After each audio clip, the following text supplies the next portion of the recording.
Hello students, BSc second years के सभी students का आज की फिजिक्स ऑनलाइन क्लास में स्वागत है।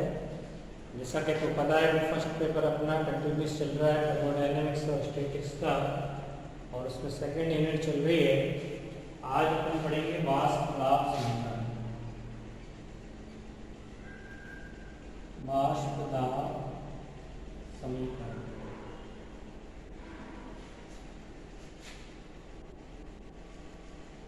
वेपर प्रेशर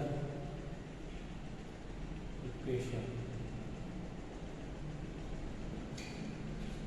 वाष्प दाब का मतलब, चूंकि मैंने पहले पिछली वीडियो में बताया आप लोगों को कि पदार्थ की 3 स्टेज जो होती हैं, तो कोई भी 2 स्टेज 2 अवस्थाएं आपस में साम्य में होती हैं। जैसे गलनांक टेम्परेचर पर ठोस और द्रव साम्य होती है, क्वथनांक पर द्रव और वाष्प साम्य में होती है। तो वाष्प के साथ अगर ठोस साम्य में है तो वो ऊर्ध्वपातन क्रिया कहलाती है। वाष्प के साथ अगर द्रव साम्य में है तो वो संघनन या बाष्पन कहलाती है। वाष्प से द्रव में बदलेगा तो संघनन, द्रव से वाष्प में बदलेगा तो बाष्प। तो वाष्प के संपर्क में ठोस या द्रव साम्य अवस्था में होने पर जो वाष्प का दाब होता है, जिस प्रेशर पे साम्य अवस्था होती है द्रव की वाष्प के साथ या वाष्प की ठोस के साथ, उस दाब को कहते हैं वाष्प दाब। यहाँ पर लिख सकते हैं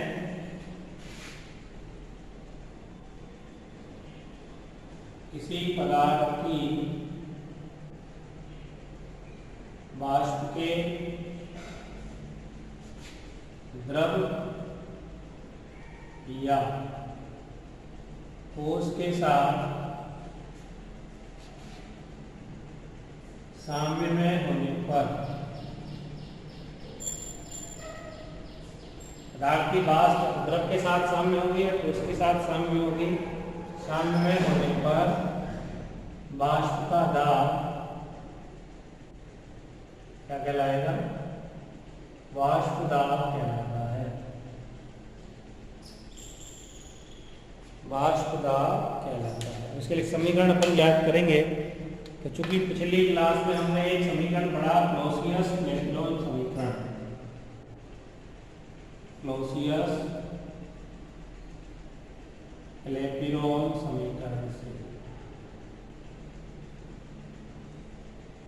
क्या होता है? समीकरण से dP/dt बराबर L गुप्त ऊष्मा बटे T और आयतन में परिवर्तन d2 माइनस d1। यहाँ L क्या चीज है? अगर वाष्प के संपर्क में है तो हम वाष्पन की गुप्त ऊष्मा, द्रव से वाष्प में बदला वाष्पन की, ठोस से वाष्प बदला ऊर्ध्वपातन कह सकते हैं, वाष्पन की गुप्त ऊष्मा। और T ताप है ये, और V2 V1 आयतन में परिवर्तन। यहाँ पे मान लेते हैं, अगर माना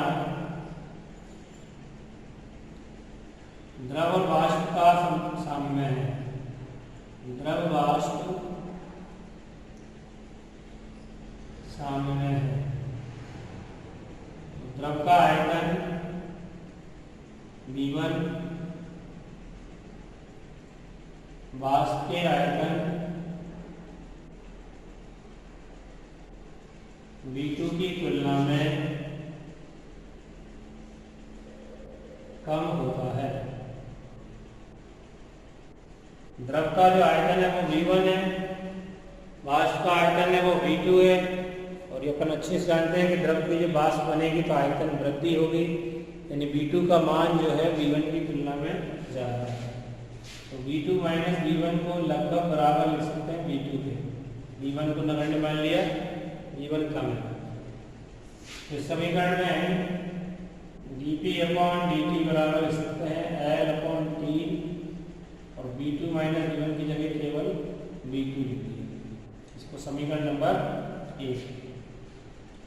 अब क्योंकि जो आदर्श गैस अवस्था समीकरण होता है, आदर्श गैस अवस्था अवस्था समीकरण से P V की जगह V2 वाष्प की अवस्था में गैस है बराबर R T। तो यहाँ से V2 बराबर लिख सकते हैं RT/P। V2 का ये मान समीकरण 1 में रखो, समीकरण 2 से मान समीकरण 1 में रखने पर तो क्या हो गया, dP/dt बराबर L as it is, P as it is, V2 की जगह लिख दो RT/P। ठीक है, P ऊपर चला जाएगा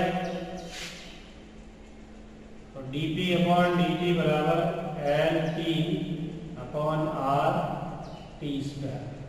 P को इसके नीचे लिया वर्ते में, तो dP/P बराबर L/R इंटू 1/T² dt चला गया। दोनों तरफ समाकलन कर दो, दोनों समाकलन करने पर तो समाकलन dP/P बराबर समाकलन L/R 1/T² dt। प्रेशर प्रारंभिक प्रेशर V0 मान लो, अंतिम प्रेशर P, ताप 0 और T। लिमिट लगा दो ताप की 0 से T, प्रेशर की P0 से T। 1/P का समाकलन क्या होगा, log P। लिमिट हो जाएगी P0 से P बराबर L/R भार हो गया और 1/T² का समाकलन क्या हो गया, T² को बोले जाएंगे T की घात -2, -2 + 1 बटे -2 + 1 यानी माइनस का 1/T हो गया। लिमिट 0 से T, 0 रखने 0 आएगा, T रखने में T आ जाएगा। यहाँ लिमिट रखेंगे तो log P minus log P0 base लिख सकते हैं बराबर माइनस L/RT। लॉग की प्रॉपर्टी से ये हो गया log P/P0 बराबर माइनस L/R। लॉग हटाएंगे E की घात माइनस L/R। P बराबर हो गया P0 E की घात माइनस L/R। इसका मतलब यह है कि L और R का कांस्टेंट है। ताप बढ़ाने पर, ताप बढ़ाएंगे तो ये L/RT मान बढ़ेगा या घटेगा। ताप में अगर वृद्धि करेंगे तो ये मान घटेगा, लेकिन माइनस में होने के कारण बढ़ेगा। तो इसका मतलब ताप वृद्धि के साथ दाब में भी चरघातांकीय रूप से क्या होती है, वृद्धि होती है। ताप वृद्धि के साथ वाष्प दाब में चरघातांकीय रूप से वृद्धि होती है, जिसको कहते हैं ताप वृद्धि के साथ वाष्प दाब में चरघातांकीय रूप से वृद्धि होती है। ग्राफ अगर बनाएं इसका, दाब और ताप के साथ, ताप बढ़ेगा तो दाब में क्या होगी, चरघातांकीय रूप से वृद्धि होगी इस तरह। और ग्राफ बनाया भी था अपन ने, जब के ये बनाया भी था कैसे, ये इस तरह का भाप द्रव के संपर्क में वाष्प दाब भी आया था कि ऐसा दिखाई, जिसपे क्या होता है Gb और Gl लिक्विड के लिए और वेपर के लिए प्रति अणु की ऊर्जा के मान क्या होते हैं, बराबर होते हैं। वो कंडीशन है।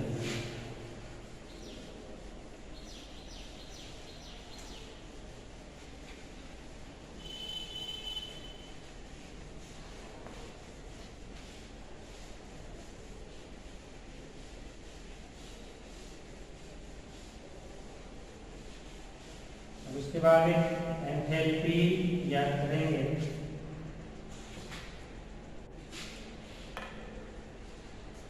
ये भी एक साम्यावस्था में, साम्यावस्था प्रतिबंध है, जैसे पहले भी 2-3 प्रतिबंध ज्ञात किए अपन ने, वैसा ही ये एंथैल्पी के लिए है। पहले भी तो ज्ञात किया अपन ने, एक तो गिब्स ऊर्जा निकाली था, एक हेल्महोल्ट्ज़ ऊर्जा निकाली थी तब, और एक एंथैल्पी निकालेंगे तब भी। तो मान लो ऊष्मा भंडार के संपर्क में कोई निकाय है, ये हो गया ऊष्मा भंडार,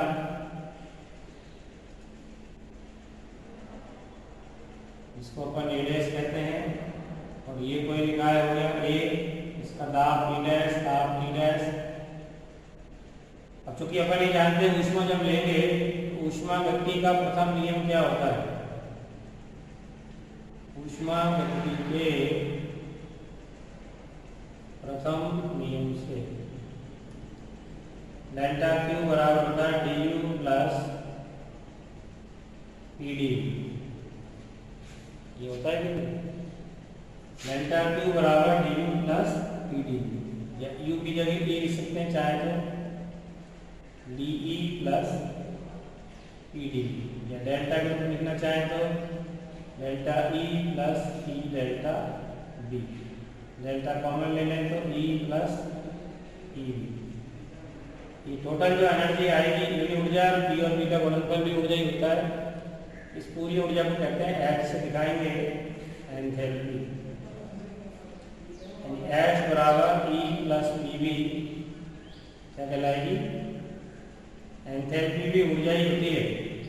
कुल मिला के जो ऊर्जा होगी उसको ऊष्मा ऊर्जा या ऊष्मा एंथैल्पी कह सकते हैं। तो इससे शर्त जो अपन लगाएंगे वही पहले वाला द्वितीय नियम होता है ऊष्मा गति का,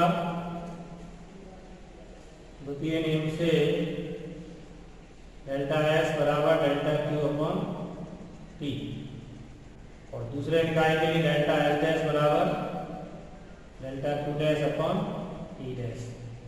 कुल एंट्रोपी हो जाती है डेल्टा S बराबर delta S plus delta S dash, और चूंकि साम्य अवस्था में पहले भी डिस्कस कर चुके हैं एंट्रोपी क्या होनी चाहिए, मैक्सिमम। तो एंट्रोपी मैक्सिमम होने का मतलब परिवर्तन 0, तो डेल्टा S बराबर डेल्टा S डैश की जगह माइनस, क्योंकि ऊष्मा लेता है भंडार से, तो उस भंडार की ऊष्मा में कमी आती है इसलिए माइनस चिन्ह लगाते हैं, या ग्रेटर देन इक्वल टू ले सकते हैं इसको,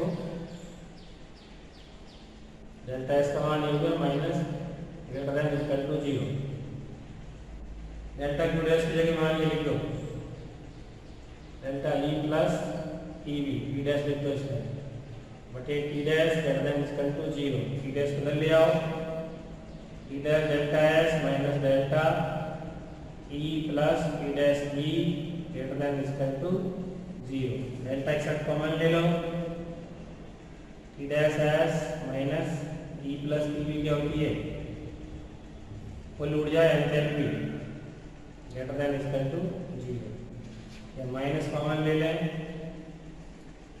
H minus T dash S greater than equal to 0। तो साम्य अवस्था के लिए H minus T dash S का मान लेस देन इक्वल टू क्या होना चाहिए, 0, माइनस लगा हुआ है ना ये, तो साम्य अवस्था की शर्त होगी एंथैल्पी का मान E प्लस PB हो गया, ठीक है। तो एक प्रतिबंध ये हो गया, एक गिब्स ऊर्जा के रूप में दिया था अपन प्रतिबंध, एक हेल्महोल्ट्ज़ ऊर्जा के रूप में दिया था, और एक एंथैल्पी के रूप में ये प्रतिबंध हो गया। अब इसके बाद एक लास्ट टॉपिक है इसमें सेकेंड यूनिट में, मैक्सवेल समीकरण। उसके बाद ये पूरी यूनिट तुम्हारी खत्म हो जाएगी, पूरी यूनिट खत्म। मैक्सवेल समीकरण क्या है, 4 समीकरण है मैक्सवेल के।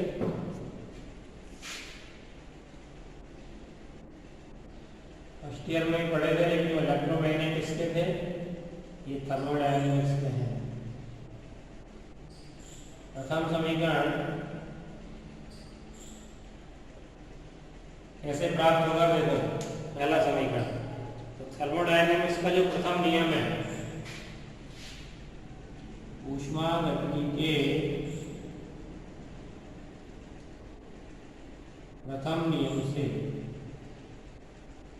क्या होता है, डेल्टा Q बराबर डेल्टा E लिख लो, D लिख लो, प्लस पी डी या डी यू बराबर delta Q minus P D. इसको कर लिया। और द्वितीय नियम जो होता है ऊष्मागतिकी का, ऊष्मागतिकी के द्वितीय नियम से डेल्टा एस बराबर delta Q upon T, delta Q बराबर सकते हैं T D S T delta S. तो डी यू बराबर हो गया T D S minus T D B. इसकी जगह टी डी एस लिख दिया। अब इससे पता लग रहा है कि ऊर्जा है इकाई का फलन है एंट्रोपी एस और आयतन बी का। तो परिवर्तन डायग्राम द्वारा एस के रूप में और बी के रूप में इसका आंशिक अवकलन करेंगे तो क्या आएगा डी यू बराबर डेल एस के सापेक्ष del U upon del S B नियम D S plus del U upon del B के सापेक्ष एस नियम। इसको समीकरण नंबर लिख दो 3। एक तो यू का अवकलन कर दिया एस के सापेक्ष जबकि बी नियत है, तो बी के सापेक्ष एस नियत। तो डी यू बराबर ये मान हो गया del U upon del S B D S और del U upon del B. U तो ऊर्जा है पर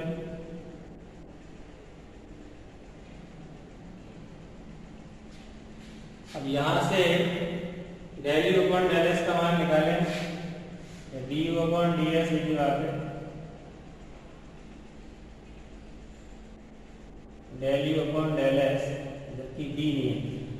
तो बी अगर नियत होगा तो डी बी का मान 0 हो गया। इसमें डी एस को नीचे लिया है तो टी के बराबर आएगा। ऐसे del U upon del B निकालेंगे जबकि एस नियत, तो एस को नियत कर दिया है समीकरण 2 में देखो तो डी एस 0 हो गया। क्या बचा minus P D B, D U बराबर minus P D B, D B को नीचे लिया है तो D U upon D B बराबर कितना आ गया माइनस। अब ये मान समीकरण 3 में रख दो।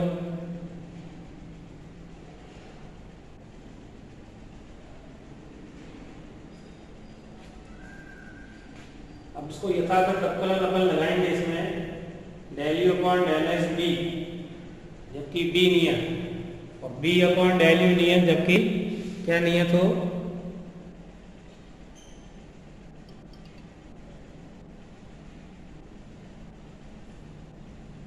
इसमें यथातथ अवकलन अपने को लगाना पड़ेगा कि किस तरह से मान अपने को निकालना है दोनों के लिए। यथातथ अवकलन का गुणधर्म जानते कि नहीं अपन? यथातथ अवकल गुणधर्म से एक एक करके दोनों चरों को एस और बी तो del upon del S of del U upon del B. जब बी के सापेक्ष का अवकलन कर रहे हैं तो एस नहीं है, एस के सापेक्ष कर रहे हैं तो बी। अब यथातथ अवकलन से ये उल्टा हो जाता है, जैसे एस की जगह बी लिख दो, बी की जगह एस लिख दो, एस के सापेक्ष कर रहे हैं तो बी नियत, बी के सापेक्ष कर रहे हैं तो एस नियत। अब ये मान लिख दो इसमें del U upon del B S का मान क्या है माइनस पी बराबर del upon del B del U upon del S का मान क्या है टी। तो ये एक समीकरण बन गया minus del T upon del S B बराबर del T upon del B S. तो ये मैक्सवेल का कहलाएगा प्रथम समीकरण। मैक्सवेल का क्या हो गया ये प्रथम समीकरण। ऐसे द्वितीय समीकरण निकाल सकते हैं। द्वितीय समीकरण क्या आएगा, इसको अपन निकालने हेल्महोल्ट्ज ऊर्जा से।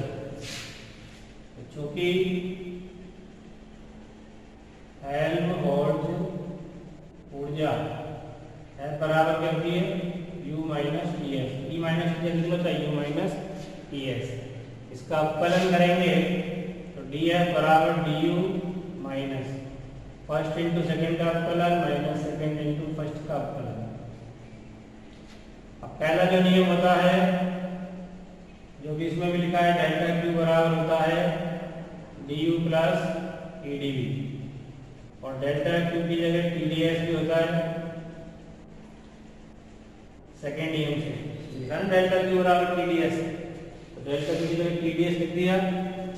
अब डी यू माइनस टीडीएस की जगह क्या आएगा, टीडीवी बदल ले आओ, माइनस पीडीवी बराबर डी यू माइनस टीडीएस। तो डी यू माइनस टीडीएस में है ये समीकरण 1 और ये 2, तो डी एफ बराबर क्या लिखेंगे, डी यू माइनस टीडीएस की जगह माइनस पीडीवी और माइनस एस टी टी। अब पहले की तरह ये सारे मान इसमें निकाल लेंगे। एफ जो है वो फाई का फलन है बी का और टी का, बी में परिवर्तन हो रहा है, टी में परिवर्तन हो रहा है, तो हेल्महोल्ट्ज़ ऊर्जा में परिवर्तन या तो बी में परिवर्तन होने पे होगा या टी में परिवर्तन होने पे होगा। तो इसकी तरह इसके भी मान निकाल लें अपन। तो इसे अवकलन करेंगे अपन, पहले एस के इसमें करा इसके सापेक्ष del F upon del B, जबकि टी नियम बी के सापेक्ष अवकलन करें, इसमें निकाला ना मान ऐसे ही, इस समीकरण देखो 3 से। अब चूंकि टी नियत है तो डी टी 0, ये वाला पद तो खत्म हो गया, डी एफ बराबर minus P D V, D V को नीचे लिया है, क्या बचा माइनस का टी बच गया। ऐसे ही del F upon del T, T के सापेक्ष करो, जबकि बी नियत, तो बी अगर नियत है तो डी बी का मान 0 हो गया, ये बच गया, डी टी को नीचे लाएंगे माइनस एस आ जाएगा। अब वही यथातथ अवकलन की प्रॉपर्टी लगाओ, यथातथ अवकलन गुणधर्म से, इसी की तरह लिखना है del upon del B, del F upon del T, T के सापेक्ष कर रहे हैं तो बी नियत, बी के सापेक्ष कर रहे हैं तो टी नियत, बी और टी चल रहे हैं ना इसमें, इसलिए बराबर इनको आपस में चेंज कर सकते हैं। तो del upon del T, del F upon del B, B के सापेक्ष करते हैं तो टी नियम, बी के सापेक्ष करते हैं तो डी नियम। अब ये मान इसमें रख दो, del upon del B, del F upon del T का मान क्या है माइनस का एस, टी नियम बराबर del upon del T, del F upon del B का मान minus B, B minus minus cancel हो जाएगा, तो del S upon del B T बराबर del P upon del T, ये मैक्सवेल का क्या हो गया, तृतीय समीकरण हो गया। क्या हो गया मैक्सवेल का तृतीय समीकरण। अब तृतीय समीकरण देखो,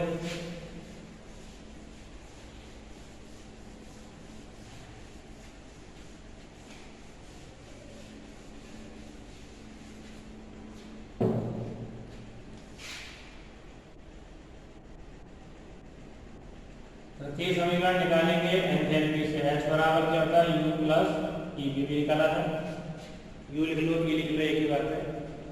इसका अवकलन करेंगे तो डी एच बराबर D U plus P D V plus B D P, एक को छोड़ के दूसरे का, दूसरे को छोड़ के डी यू डी कर सकते हो।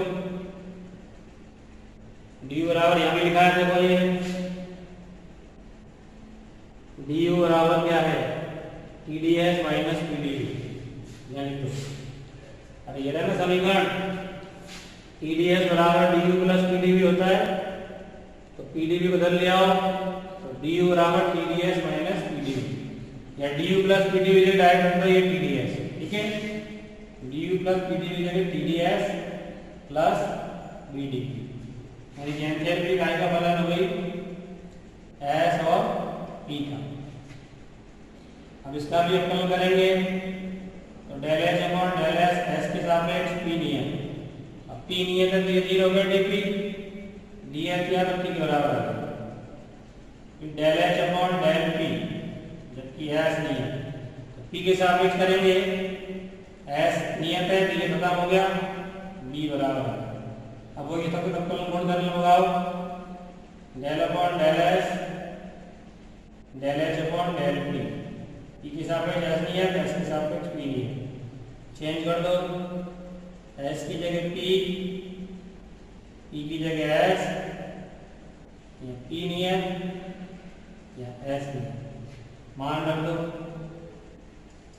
Del H upon del P का मान क्या है? बी बराबर del upon del P del H upon del S का मान क्या है? टी। ये हो गया तुम्हारा मैक्सवेल का गतीय समीकरण। अब लास्ट चतुर्थ समीकरण देखो, चौथा समीकरण देखो। 3 समीकरण हो गए।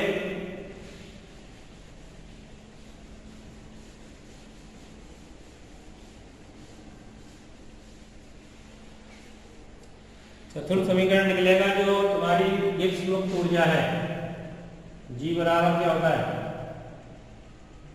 U plus P B minus T S. इसका अवकलन करेंगे डी जी बराबर D U plus P D B plus B D P minus T D S minus S T T. अब D U plus P D B क्या होता है? T D S होता है, इसकी जगह टी डी एस लिख दो plus B D P minus T D S minus S T T. T D S से टी डी एस कट गया तो डी जी बी बराबर आ गया। जी का फलन है पी का और टी का, पी में परिवर्तन हो रहा है, टी में परिवर्तन हो रहा है। अब इसका भी इसी तरह से अवकलन निकालेंगे, पहले पी के सापेक्ष जबकि टी नहीं है। अब टी नियत है तो इस समीकरण में से डी टी 0 हो गया, डी पी बटे में आएगा इसके तो कितना आएगा? बी के बराबर।